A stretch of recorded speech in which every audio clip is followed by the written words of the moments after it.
to the newest episode of the Honey Pot Podcast. I'm your host, Carmen Hendricks, and today I took the lid off the pot for a very brave and very humble Mr. Joei Smith. Now, before we get started, I want to make sure that I ask you to please take the time to subscribe to the podcast. By subscribing, you can join us in the pot weekly and receive notifications for all things Honey Pot. Now, let me introduce today's guest. Joei Smith is a resident of Dallas, Texas, by way of Jackson, Mississippi, by way of Alabama. He is a survivor and now currently an amputee, and we are here to talk to him today about the flu season and how it has affected and changed his life. Welcome to the pot, Joei. Hi, how's everybody doing? We're happy to have you here today. I know that you have appeared on the doctor's show, and you also were featured in the Daily Mail news outlet. So we're very, very happy to have you here. It's an honor. I want to talk to people about what happened to you during this flu season. Now, let's give them a background. November 9th is your birthday. And for the past 6 years, you have gone and you've gotten a flu shot. Yes. This past year was no different. And in December on the 29th, you ended up in ICU fighting for your life. That's absolutely correct. Tell us about that, what happened in that experience, how this all came about. Prior to me being diagnosed with the flu, about 2 weeks prior, I had gotten a physical, everything was fine. And as you mentioned, I got the flu shot back the week of my birthday, as I annually do for the last 6 years. On December 29th, I basically went to work. I was feeling fine that day up until after lunchtime. One of my coworkers had a cough and sniffles, and it had been going on for a couple of days. I finally say jokingly with her, if you don't take care of that, you're going to get everybody sick.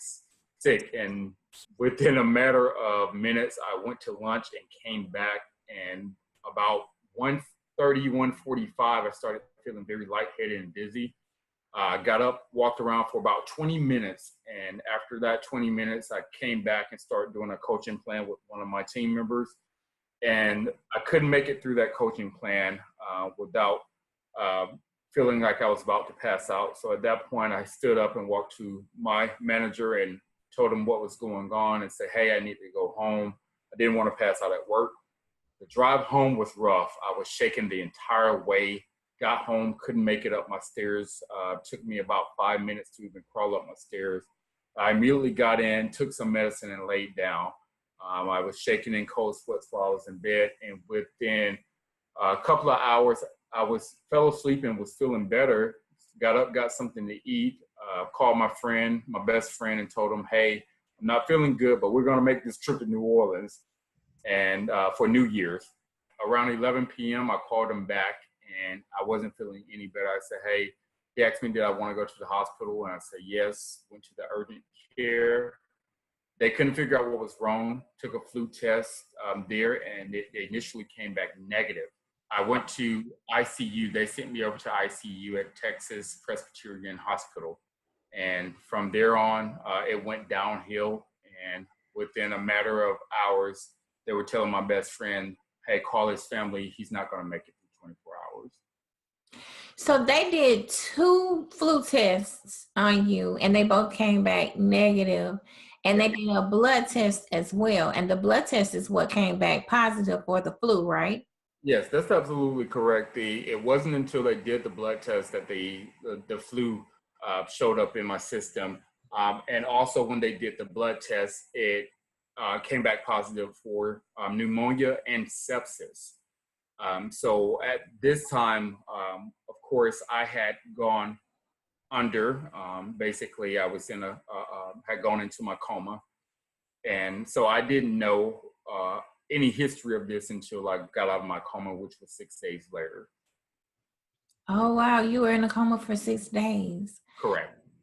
So while you were in the coma, your blood pressure was low, and that was because of the sepsis, right? Correct. Because of the sepsis, I had very low blood pressure. I went into septic shock. And when I went into septic shock, they basically gave me a drug that is known as a pressor to raise my blood pressure. And that pressor basically constricts the blood flow to your internal organs in order to save my life, which it did, but it compromised my limbs, my hands, and my feet, which is why I have already lost my fingers and I will lose my toes.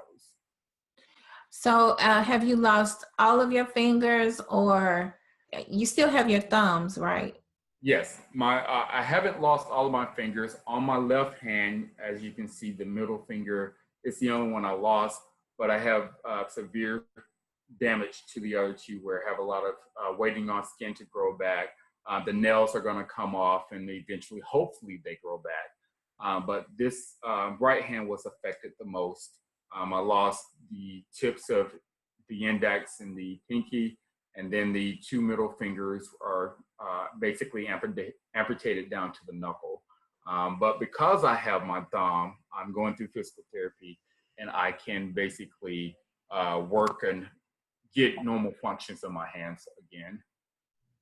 So because you are very, very active in the gym, so you'll still be able to go to the gym and work out as normal using your hands.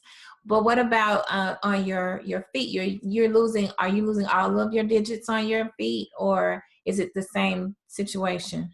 Yes, I'm going to lose basically all of my toes. And the reason we have not done the surgery on my feet yet, we're very optimistic that my tissue on my toes, basically, we're hoping that half of that regenerates sort of, so that they only have to cut half of my toes off, which would leave me with a fully functioning feet. If they have to cut all of my toes off at the base of where my toes start, then of course I would need prosthetics or something to help me walk in that case. Okay, and so you are right-handed, correct? Yes, I'm right. So are you going to have to learn how to write again with using your left hand? Well, I am working on writing with my right hand actually. My writing has changed a lot.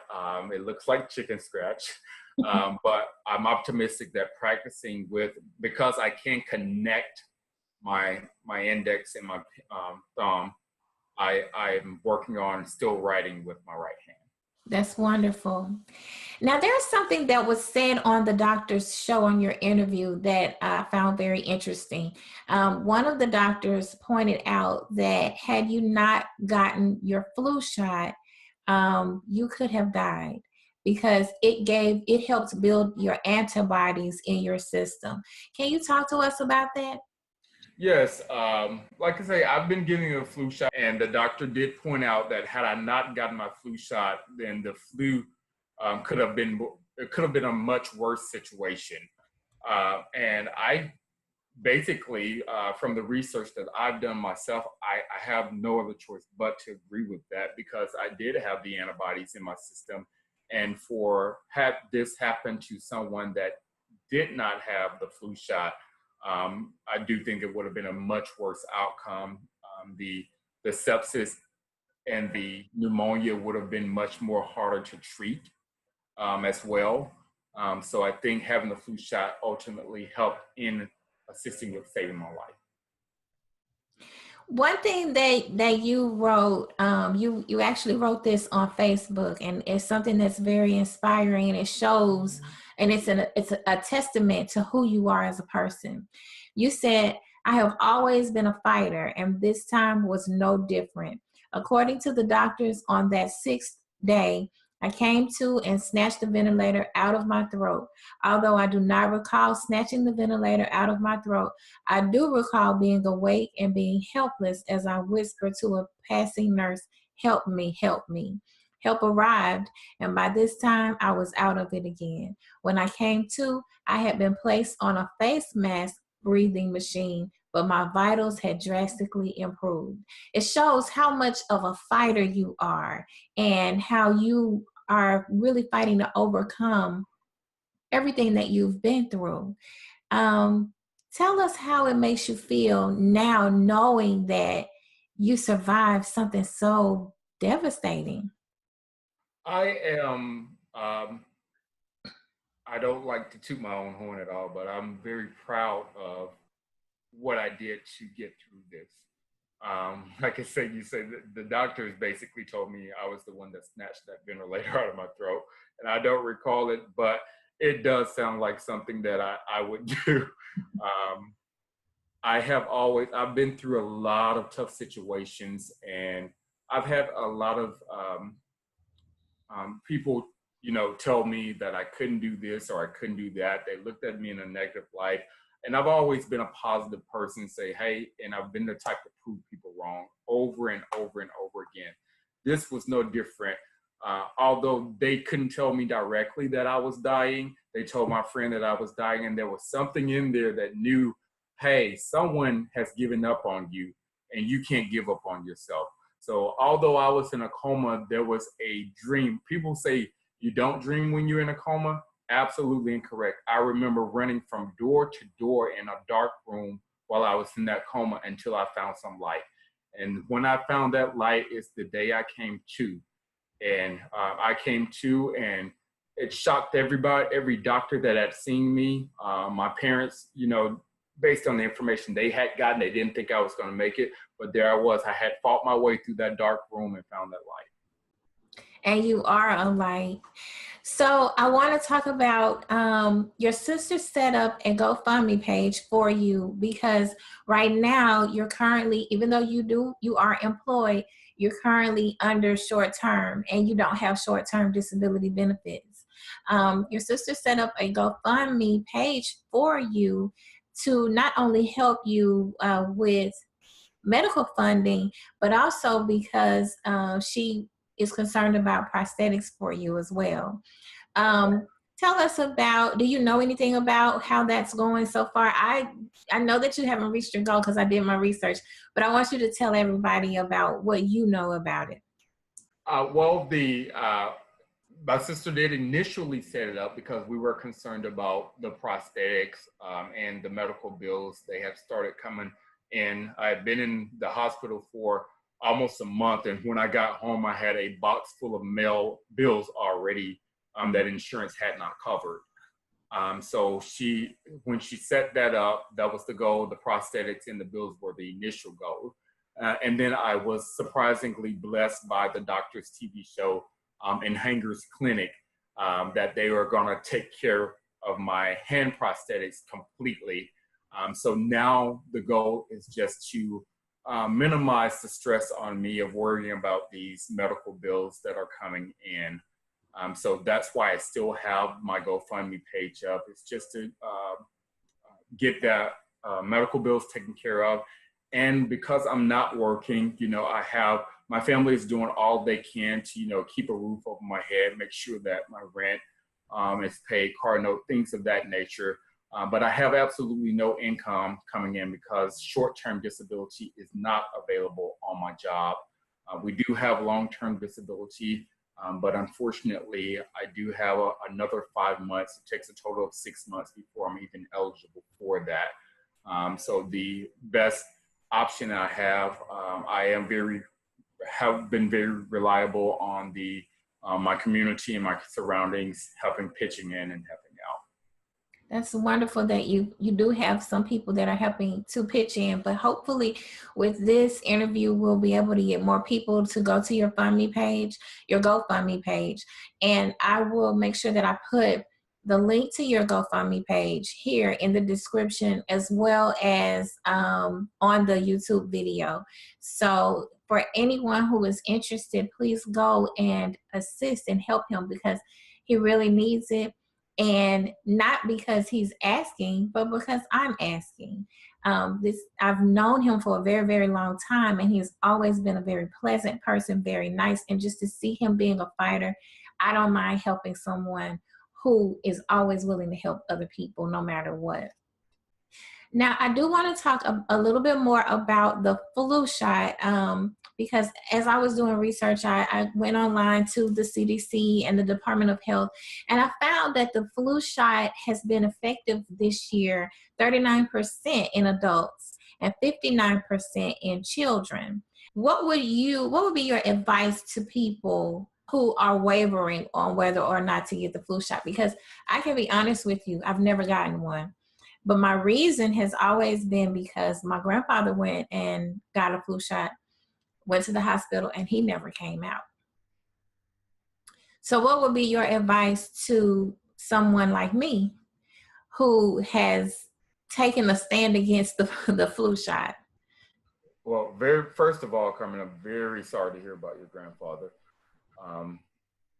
I do still recommend the flu shot, and that's simply because I have taken this flu shot for 6 years consecutive and have not had a problem up until now.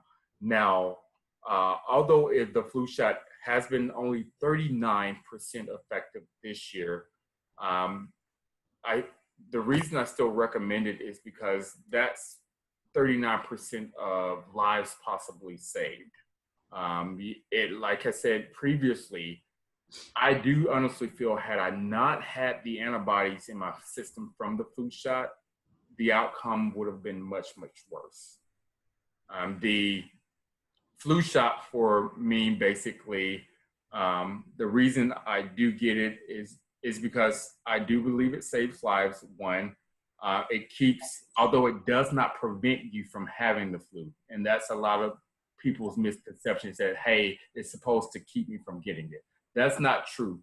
It doesn't keep you from getting the flu, but if you do get the flu with those antibodies already being in your system, you're much likely to survive the flu. Okay.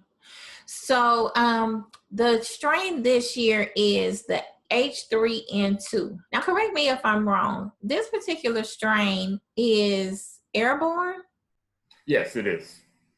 Okay. Is that the strain that you have? Absolutely, the strain that I had. And, I mentioned my coworker having a little cough and sneeze. I don't know if that's necessarily where I got it from, because we work in an open environment and there could have been several other people sick. So I don't want to basically say that particular coworker got me sick, but because it is airborne, it could have been absolutely anybody. And the thing about it is most people that have the flu initially don't really exhibit signs for a period of time. Although my coworker had obvious symptoms, there could have been someone around me that didn't even know they had the flu yet, that were putting things into the air that I could have contracted. Yes, I'm glad that you said that, and that you mentioned that it could be it could have been anyone, because I'd like to give some tips. And this actually came from the CDC website. These are tips for those people who feel like they may have the flu. First, let me give you some of the symptoms. Fever, and you may not necessarily have a fever, but it's fever, cough, sore throat, runny or stuffy nose, body aches, headache, chills, fatigue, and then sometimes diarrhea and vomiting. And you said that you had the chills, right? Yes, I had the body aches and chills. Were basically my only symptom. I had no cough, no sniffles, no sore throat, but I had the body aches and chills. And you didn't have a fever either, right? No, not initially. No. Mm-hmm. So the tips that I'd like to share, if you do feel like you have these symptoms, stay home. If possible, stay home from work, school. Don't run any errands when you're sick, because you'll help prevent others from catching your illness. Also, avoid close contact with people who are sick. Avoid touching your eyes, nose, or mouth, because this is how germs spread. And also clean and disinfect surfaces or objects.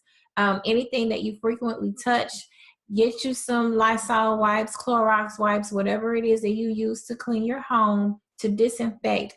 And this needs to be done at home, work, or school. A lot of times when you're at work, you may not know it. Somebody may walk by, cough, germs. Somebody may touch something on your desk. You don't know it. germs. So just kind of be mindful of that, especially during this flu season, because it's really been a deadly flu season. And I want to say it's been the deadliest flu season. Is that right? Yes, it has been the deadliest. I think the last rough ride that we had during the flu season was 2009, if I'm not mistaken. But this has well surpassed 2009.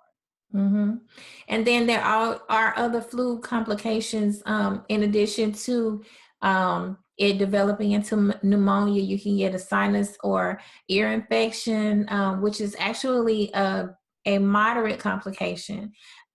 Pneumonia is a serious complication, but then there's also possible other possible serious complications that are triggered by the flu, which is inflammation of the heart, brain, or muscle tissues, and also multi-organ failure, which is what you experienced. We want to make sure that everybody is aware of what can happen because the flu is so serious. And then I also want to point out the people who are at high risk for developing flu-related complications. Of course, children who are younger than 5, but especially those younger than 2, adults 65 and older, pregnant women, and residents of nursing homes. So if you are in that environment with people of those age brackets, be mindful, cover your mouth, those types of things if you're feeling ill and you're coughing. Is there anything else that I missed that you'd like to share about the flu? You brought up the organ failure and things of that nature. I do want to let everybody know that although my case was extremely serious and I had other issues, amputations as a result of the flu, I am otherwise fully healthy. My kidneys have recovered completely. My lungs have recovered completely, and I didn't have any other heart or brain issues as a result of being without oxygen so long. So despite me losing my fingers, I am going to be totally fine. And you have a background in public speaking, and you're very interested in talking to other people, being an encouragement to others who've experienced any type of difficulty in life. So tell people how they will be able to find you if they would like for you to come and speak at an event that they have. I can always be reached on Facebook. My name, by my government name, Joei, Joei, last name Smith, Smith. I can also be reached by email, Smith_Joei, Joei 101 @yahoo.com. Okay, now I have one more question for you. And it's a question I ask everybody. And especially for you, I'm interested in what you have to say. What does success look like to you? Success is, for me personally, is being able to look back and realize that you have basically done what you need to do to survive in this life uh, without fear, basically. A lot of people, they look at money as success, they look at a job title as success, and for me, that is not the case. Surviving, doing what I need to do to help others, reaching out, community service, things of that nature, knowing that I have done all I can possibly do to be the best person I can possibly be, as well as help the next person, is success to me. I have one more question, and this is something that I meant to ask earlier. I know that you could not travel to the doctor's show because you had some medical complications. Are you still under those travel restrictions now? Basically, with my the reason I wasn't able to travel is because of the limited of my walking. The doctor has lifted the walking restrictions. He basically at this point encourages me to walk to keep the blood flow flowing in my feet. Although my feet are still in pain, those travel restrictions are not as severe as they were. Okay. We look forward to seeing what 2018 has in store for you and hope for the very, very best for you. I see great things happening for you because you have the light that you were searching for when you were in your coma. Now, we have a segment in the show where I ask what's in the honey pot, and that means I want to know what you're listening to. So what's on your music playlist right now? A lot of gospel, a lot of inspirational songs. Um, Leandria Johnson is very big on my playlist right now. Um, Anything, basically anything. I think one of my friends were playing, I don't know who exactly sings this song, but it's sort of like a rock song, Don't Stop Believing. Uh, so that's, I've been playing that day in and day out for the last couple of days.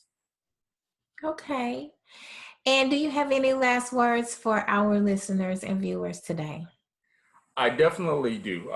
Basically, I want everybody to know, regardless of what you go through in life, it's not about just being having an illness, whether it's depression, whether it's mental or physical abuse.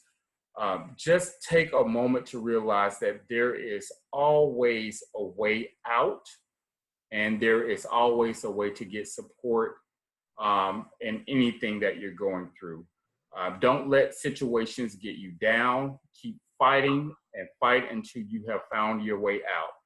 And that's exactly what I did when I was in that coma. I fought and fought till I found my way out. And with anything in life, you can fight until you find your way out. Thank you so much for sharing your words of wisdom, for sharing your light with us, and for being so positive during this difficult time. That leads me to my Carmenism today, and that is be happy. And if you aren't happy, find happiness, because everyone can complain, but it takes a special person to make a change. I want to thank you so much for sharing your time with us today. And hopefully we'll be able to help you raise the monies that you need to continue to live your life the way that you've been able to live it, especially until your long-term disability kicks in. I know that corporate America has changed so much, and we have to fight for every little thing that we have just so that we can live our normal. And now your normal has changed, and you're still smiling, and that's just a wonderful thing. Thank you. I appreciate you being here. Thank you, Carmen. I want to thank our audience for taking the time to listen to the Honey Pot Podcast. I'm your host, Carmen Hendricks.